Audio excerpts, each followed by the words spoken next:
Estamos começando mais um planejamento de trabalho e o jogo, obviamente, mais importante dessa terça-feira é Paris Saint-Germain e Borussia Dortmund, jogo da volta na França, no Parque dos Príncipes, onde o PSG começa com uma cotação de 1,45. Bom, isso aqui já chama um pouco de atenção, um pouco não, né? Chama bastante atenção, a gente vai comentar sobre essa cotação. Você concorda com esse tipo de cotação do PSG só pela necessidade de vitória da equipe francesa? Difícil, né? A gente vai comentar sobre isso. Além desse jogo extremamente importante que vai carregar aí a nossa análise do dia, mas também trazer a questão de liquidez para os mercados, né, de fluidez, é o jogo com provavelmente maior dinheiro para ser correspondido. Nós temos o início da quarta rodada da Libertadores e da Sul-Americana, né? Temos o Flamengo em Santiago enfrentando o Palestino, tem o Atlético Mineiro na Argentina enfrentando o Rosário Central, o Atlético Mineiro numa excelente campanha. Tem também no grupo do Botafogo um jogo importante, né, envolvendo o Universitário do Peru e o Júnior Barranquilla, porque dependendo desse resultado a situação para o Botafogo pode ficar um pouco até melhor, né, dependendo da situação. E tem até um jogo extra aqui da segunda divisão da Alemanha que não terminou, que foi adiado, e a gente vai comentar sobre isso também. Meu nome é Theo Borges, esse é mais um Bom Dia Mercado, nosso planejamento diário de trabalho sobre apostas e trading por aqui. Se você não é inscrito nesse canal, fica o convite para você se inscrever. Eu espero conseguir te ajudar a fazer o melhor planejamento possível para essa terça-feira, dia 7 de maio. Antes de falarmos sobre PSG e Dortmund na Champions, no início da tarde dessa terça-feira, temos a opção de um jogo atrasado entre Osnabrück e Schalke, segunda divisão da Alemanha, para quem não está familiarizado. Esse jogo ia acontecer 8 horas da manhã, se eu não me engano, num sábado, e acabou sendo transferido para terça-feira, não sei se era sábado ou domingo. Esse jogo ele tem uma importância ainda, né? A gente pode olhar talvez para o copo meio vazio do Osnabrück, pelo fato dele estar numa fase horrorosa, mas ele não foi rebaixado ainda, ele está quase rebaixado. O Osnabrück ainda tem mais 3 partidas para fazer, né? Esse é um jogo atrasado com o Schalke do final de semana. E se o Osnabrück conseguir uma campanha excepcional de 3 vitórias consecutivas nessas próximas 3 partidas, ele pode chegar a 34 pontos. Isso não é garantia nenhuma, porque se o Wiesbaden tiver uma vitória simples nos últimos 2 jogos, ele já vai chegar a 35 pontos e não daria para o Osnabrück alcançar. Mas, supondo que nas 2 próximas partidas o Wiesbaden perca uma e empate outra, isso daria a possibilidade do Osnabrück chegar a 34 pontos e pelo menos lutar para ficar na segunda divisão. Essa vaga de 16º se chama relegation, então ele vai enfrentar o terceiro colocado da terceira divisão para ver se ele vai permanecer na segunda ou se vai cair. Porém, se o Osnabrück não conseguir vencer as 3 partidas restantes, já era, o sonho acabou, a equipe volta para a terceira divisão. Então, é uma situação extrema e você consegue perceber nessa extremidade, nesse extremismo, que provavelmente a gente vai ter exposição da equipe do Osnabrück. E enfrenta um Schalke que não tem nada a ver com isso. Com 37 pontos, o Schalke pode até ser alcançado pelo Hansa Rostock, mas dificilmente nesses 3 jogos restantes do Schalke ele não vai pontuar. Então, muito provavelmente o Schalke não vai cair, não vai brigar contra o rebaixamento. É um time que tinha de onde tirar, né? Foi até cogitado um rebaixamento do Schalke, mas tecnicamente é uma equipe que tem de onde tirar. E o que me chama a atenção desse jogo, primeiro pelo fato dele ser no início da tarde, não atrapalhar aqui a questão do jogo do PSG, mas essa extremidade, essa necessidade extrema do Osnabrück pode tornar esse jogo interessante, porque o Schalke não tem nada a ver com isso, como eu falei, e pode aproveitar os espaços. Então é um jogo que tende a começar bem pegado desde o início, principalmente pela exposição do Osnabrück. Sendo assim, a gente pode pensar numa situação de gols por aqui, tá? Eu acho interessante. Deixa eu dar uma olhada nos últimos jogos do Schalke fora de casa, ó. Tomou gol de todo mundo, do Elversberg, do Hannover, do Berlim e do Magdeburg, e marcou gol em quase todo mundo, só não marcou aqui no Magdeburg. O Osnabrück em casa, time que precisa vencer 3 seguidas e não vem conseguindo fazer isso com frequência, né? É quase impossível, mas não é impossível. Nada é impossível no futebol, é improvável, né? Então nós temos aqui um Osnabrück que tomou 3 do Braunschweig, 4 do Fortuna, mas não sofreu contra o Furt e o Hannover. Em jogos que ele venceu, ele não sofreu. Quando ele perdeu, ele tomou mais do que 1. O que isso significa? Se em jogos que ele venceu, ele não sofreu, quando ele está na frente do placar, ele é um time que consegue segurar a vantagem, fazer uma boa manutenção de vantagem. Então o cenário onde o Osnabrück está na frente não é um bom cenário para gols, ok?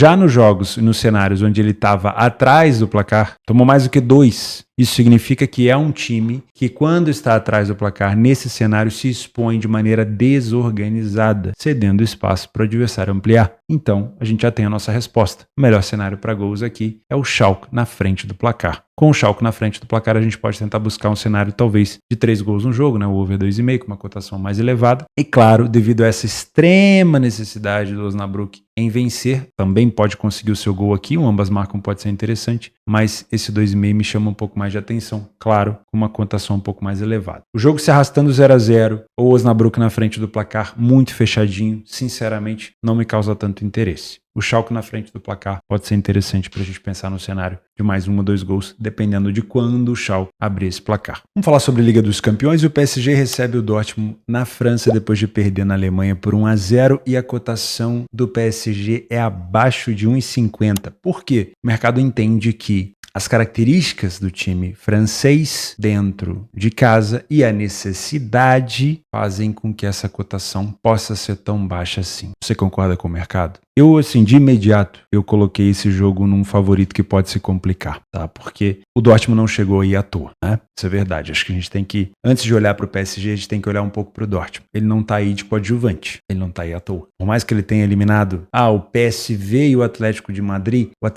eliminou a Inter. Então, o Dortmund não tá aí por acaso. Existe a experiência recente, porque eles ficaram no mesmo grupo, do Dortmund ter perdido na França por 2-0 nesse jogo aqui, mas também existe o fato do Dortmund ter vencido o jogo de ida por 1-0. Tudo bem, o Mbappé não jogou nada, principalmente no primeiro tempo. Foi mais ou menos parecido com o Mbappé enfrentando o Barcelona na França. O Mbappé não participou do jogo. E, obviamente, o Mbappé não estando, entre aspas, em campo, é uma vantagem para o adversário. O Mbappé começou a jogar bola no segundo tempo, chegou a mandar uma bola na trave, mas o Dortmund conseguiu se segurar. Porém, nesse jogo da volta, é extremamente provável que o Mbappé não suma em campo. Mesmo bem marcado, que ele tente ser protagonista, que ele tente tomar as ações ofensivas contra uma defesa provavelmente bem postada do Dortmund. A minha ideia de que o favorito pode se complicar aqui não quer dizer que o PSG não vai vencer esse jogo. Eu até acredito que vai. É simplesmente porque eu acho a cotação extremamente esmagada. É como se fosse um desrespeito para a equipe do Dortmund pelo fato de ter chegado até aí. Mas tudo bem, vamos deixar a cotação agora para o mercado ou para quem trabalha pré-live. Eu aqui, geralmente, 99,999% das vezes trabalho ao vivo. E a gente vai tentar entender como que o PSG vai se comportar nesse jogo para saber se a gente pode explorar algo de positivo nessa cotação e quem sabe também para você que é um punter, se a gente consegue tirar algo proveitoso nesse cenário. Primeiro vamos olhar um pouco de estatística, né? Utilizando aqui comparação entre PSG na Ligue 1 e Dortmund na Bundesliga, lembrando, na minha humilde opinião, a Bundesliga é um pouco mais difícil de se enfrentar do que a Ligue 1,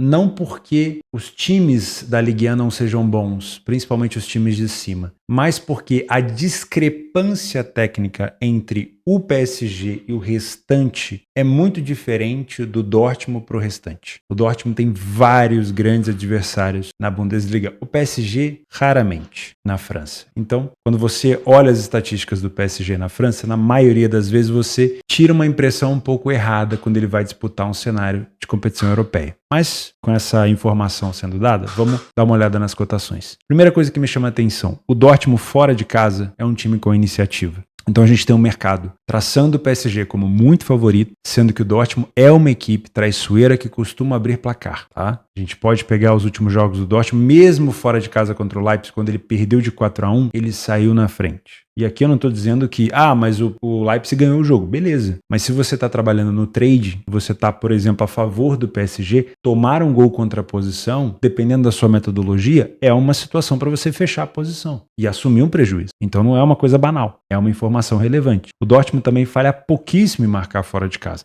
Não é tão goleador fora como o PSG em casa, mas é uma equipe que falha pouco em marcar, né? E também tem sofrido uma média ali de um gol por jogo, assim como o PSG. O PSG também não falha muito em marcar dentro de casa, é um time que marca com muita frequência, mas em relação à iniciativa, a sair na frente do placar, o Dortmund tem um pouquinho mais dessa iniciativa. O PSG é uma equipe que finaliza quase a mesma quantidade de vezes no alvo em casa do que o Dortmund fora, porém, o PSG precisa de menos finalizações no alvo para marcar um gol. Tecnicamente falando, eu concordo, o PSG é uma equipe, ofensivamente falando, mais bem servida do que o Dortmund. O Dortmund divide muito bem o seu protagonismo entre o Malen, a gente vai falar do Malen hoje, entre o Füllkrug, que foi o responsável pelo gol no jogo de ida, o Karim Adeyemi, o Julian Brandt, agora voltando o Marco Reus. É um time que tem, até o Sabitzer, que fez o gol contra o Atlético de Madrid, então é um time que tem vamos dizer assim, uma divisão maior de protagonismo. Do lado do PSG, você tem o Dembélé, o Mbappé, aí você tem depois ali o Vitinho, o Gonçalo Ramos, mas no caso do PSG é uma equipe que precisa de menos finalizações no alvo para poder marcar um gol. Porém, a quantidade de vezes que o Dortmund precisa também não é alto, não é tão distante. E a gente tem que falar sobre isso daqui porque provavelmente as chances do Dortmund vão ser em contra-ataques. Essas chances não vão ser criadas o tempo todo. Provavelmente elas vão aparecer em meio a várias finalizações do PSG. Então, se o Dortmund for de fato uma equipe que aproveita bem as suas oportunidades, isso pode causar perigo para o PSG. Primeiro tempo, as duas equipes com defesas que deixam a desejar. Então, por mais que eu possa elogiar o ataque das duas equipes, o número de vitórias é muito parecido, derrotas também. Defensivamente, não são equipes confiáveis. No segundo tempo, o PSG passa a vencer mais, continua marcando mais gols, só que sofre mais gols. O Dortmund diminui um pouco o número de vitórias, diminui um pouco o número de gols marcados, mas também reduz um pouco o número de gols sofridos. O Dortmund tem melhor aproveitamento na bola aérea e o PSG tem sofrido nesse fundamento. Não é tanto, mas tem. Sofreu contra o Barcelona. Gol do Christensen, não foi? Se eu não me engano, foi. Gol do Christensen no 3-2, no jogo na França. E aquilo ali, né, colocou o PSG para buscar resultado lá no Camp Nou e aí, graças ao cartão vermelho, conseguiu buscar. Já o PSG é uma equipe que finaliza muito bem de fora da área. E isso aqui realmente é uma grande característica, porque provavelmente o Dortmund vai fazer o seu planejamento técnico de ficar mais resguardado. E as finalizações de fora da área podem ser, sim, uma característica importante da equipe do PSG. O PSG tem mais estatísticas de over 2,5 em casa do que o Dortmund fora. O PSG marca a maioria dos seus gols no final do primeiro tempo e no final do segundo, nas extremidades, e sofre com mais frequência também no final do primeiro tempo. O Dortmund vai aumentando o nível de gols marcados à medida que o tempo vai passando, mas a gente pode aqui tirar uma boa conclusão do primeiro tempo, que é um primeiro tempo recheado de gols do Dortmund, e no final do segundo. E é uma equipe que sofre bastante, justamente ali onde o PSG costuma marcar, hein? Então a gente pode ter aqui um final de primeiro tempo mais agressivo do PSG, com o Dortmund tendo um pouco de complicação. Perceba pelos escanteios, eu gosto muito de falar isso para vocês, que o PSG na Ligue 1 tem muito mais características de propor jogo. E o Dortmund na Bundesliga, que não é uma competição onde o Dortmund consegue ter plenos domínios, ele joga muito mais de maneira reativa, muito por conta da característica dos seus jogadores. Então a gente não vai ver o Dortmund muito ali na frente, buscando alçar a bola na área, a não ser que o PSG já tenha conseguido um 2-0 no placar, ou seja, virado a eliminatória. A média de cartões do PSG é mais baixo e do Dortmund é mais alta. A gente pode esperar ali talvez uma situação de 3 cartões. Porém, o que pode mudar a situação de cartões? O PSG é uma equipe que vai ter que propor. Com isso, vai jogar com linhas altas. O Dortmund vai ter a opção de contra-atacar. E eu vou falar sobre 2 jogadores em especial, que é o Malen, que felizmente para o Dortmund voltou a jogar agora contra o Augsburg na goleada por 5-1 e até marcou um gol. O Malen, para mim, é um jogador que é extremamente vital para esse time em contra-ataque. E o Karim Adeyemi. São 2 jogadores que podem puxar contra-ataque para o Dortmund. E essa situação de contra-ataque para cima de uma defesa com linha alta do PSG, que vai precisar subir a linha para compactar o bloco ofensivo, o PSG, talvez para matar uma jogada, vai ter que tomar um amarelo. Então, talvez nesse jogo, por situação específica do PSG atrás do placar ou atrás da eliminatória, o PSG possa tomar talvez um pouco mais de cartão. Mas isso pode mudar à medida que o placar vai sendo alterado, né? O PSG fazendo um gol cedo,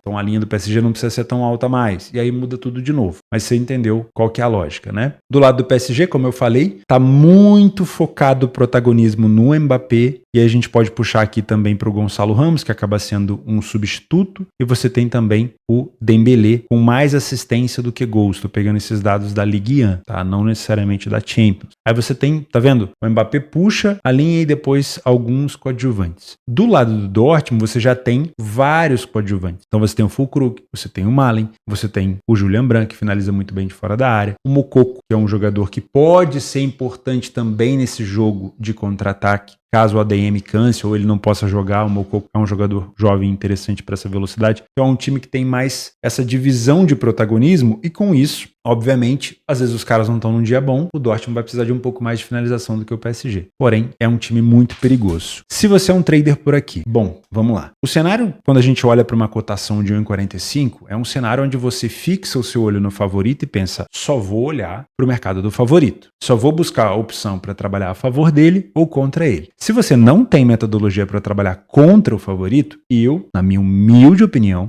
não acho que seja uma boa ideia você inventar de fazer algo que você não tem domínio no meio de uma semifinal de Champions. A gente geralmente treina o ano inteiro, né? Vai criando metodologia, vai validando essa metodologia para depois, nas grandes competições, está chegando a Euro aí também, você aplicar as metodologias que você mais tem confiança, principalmente aquelas que você já domina mentalmente, que pode te socar a porrada, que pode te apresentar um monte de prejuízo, você vai se manter sólido. Agora, você quer inventar moda no meio de uma Champions, vai dar merda, né? Então, tem o método? Show. Não tem? Não tem. Não faço, ok? Geralmente essas cotações de 1,45 são cotações ou de estabilização ou de correção, tá? A estabilização desse preço do PSG vai significar que, no ao vivo, o mercado vai ter acertado a sua expectativa. Então, no ao vivo, o PSG vai estar com linha alta, empurrando o Dortmund para trás, ou o Dortmund, de fato, já vai estar se postando lá atrás. Não vai ter contra-ataque, o PSG vai roubar essa segunda bola e o PSG vai progredindo essas situações de ataque. Isso é o que o mercado quer, mas não necessariamente é isso que o mercado pode ter. Pode ser que o Dortmund consiga furar esse bloqueio, pode ser que o Dortmund consiga recuperar mais segundas bolas do que o PSG espera, e com isso os contra-ataques de Malen e ADM vão começar a aparecer, e até o Fulcrum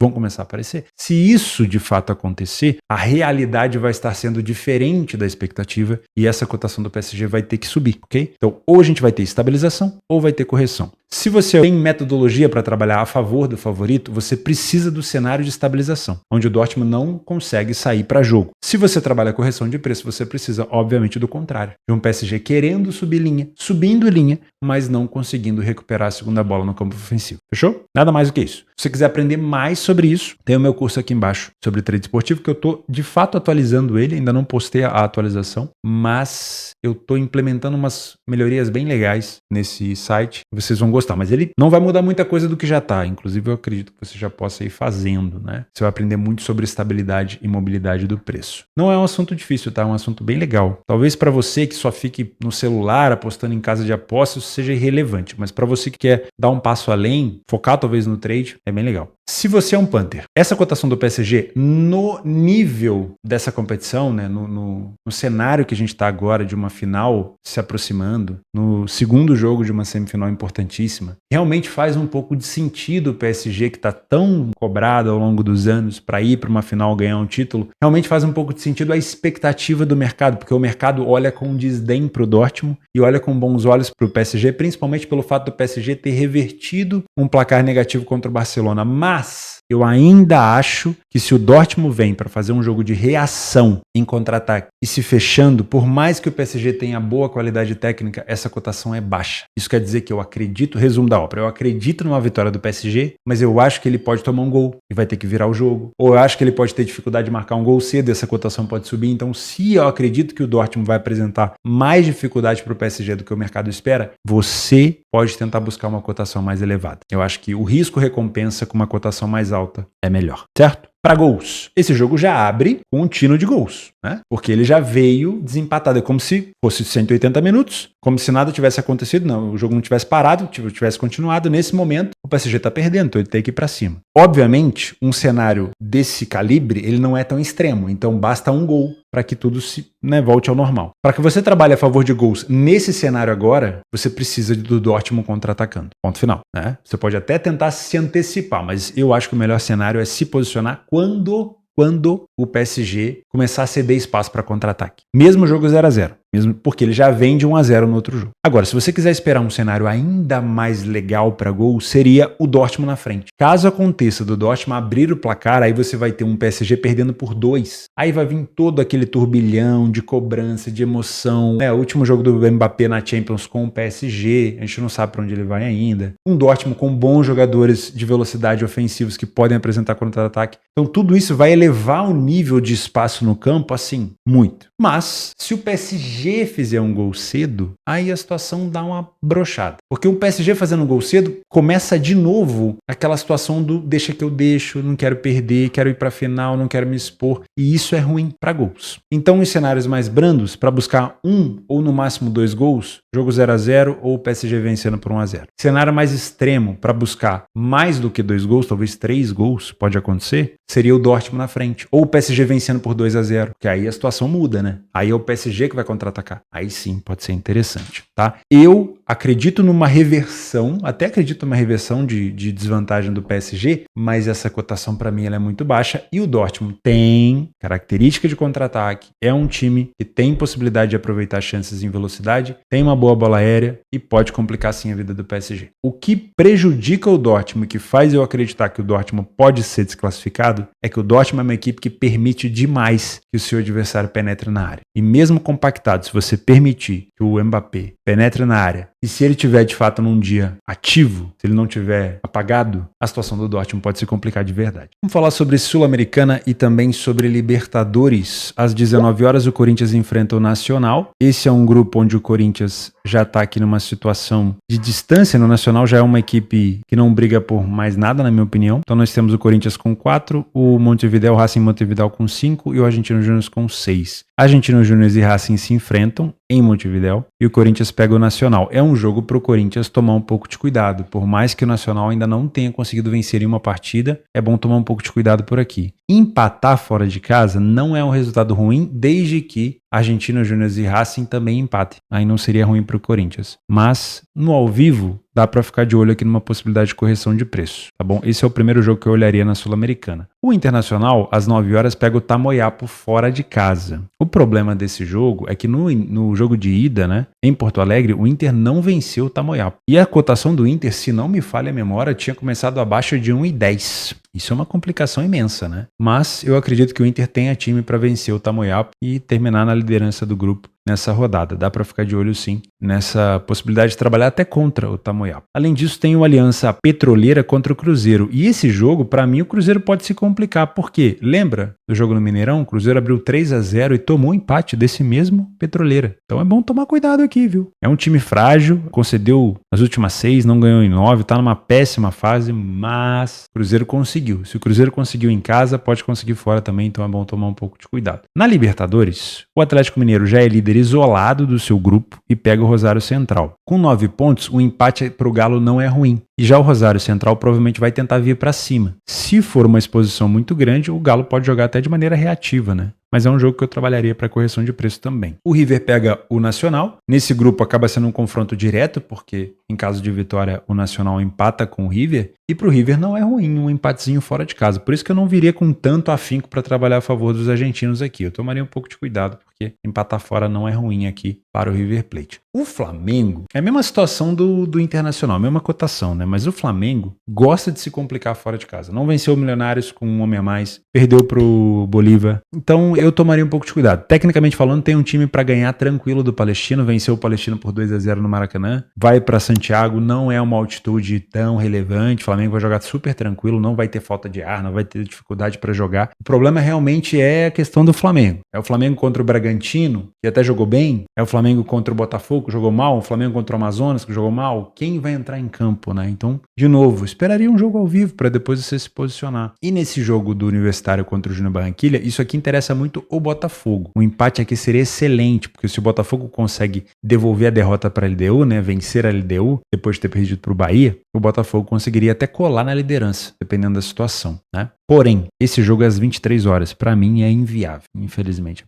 Para esse horário aqui eu não consigo. Nem o horário das 9 é fácil para mim, mas esse horário das 11 aqui não é legal. Jogos extras. Vamos já comentar aqui, ó. Beşiktaş e Ankaraguçu, segundo jogo das semifinais da Copa da Turquia. Primeiro jogo 0-0. Então ainda é um jogo tenso, jogo para correção. Espera o primeiro gol aqui, depois se você quiser buscar gols para buscar mais. Na Série B tem o Botafogo enfrentando o Mirassol. Se eu não me engano é o terceiro jogo das duas equipes. Só o Mirassol venceu até o momento das duas. O que mais que a gente tem por aqui? No Egito, o Al Ahly enfrenta o Al Ittihad. O Al Ahly já se classificou para a final da Champions da África. Vai enfrentar o Esperance. Já tem data? Já. Aqui, ó. Dia 18/5, se eu não me engano. Então, é uma equipe que já pode voltar a focar um pouquinho mais no campeonato egípcio. Lembrando que o Al Ahly tem uma distância grande para o líder, porque ele tem uma quantidade bem menor de jogos. Então, é provável que daqui a pouquinho a gente consiga ver, ó, o elevador subindo por aqui. Outro jogo muito legal, que às vezes a gente deixa passar, é a semifinal dos playoffs da Ligue 1, terceira divisão da Inglaterra. O primeiro jogo foi 3-1 para o Bolton, na casa do Barnsley. Olha que loucura. E agora, fora de casa, o Barnsley vai vir para cima para tentar recuperar e, obviamente, o Bolton pode tentar buscar aqui os contra-ataques. Então é um jogo que eu olharia de novo para um over 2,5, tá? Uma cotação um pouquinho mais alta pode ser bem interessante. É isso, meus amigos. Eu vou ficando por aqui. A gente se vê amanhã. Vamos falar sobre Real Madrid, sobre Bayern de Munique e também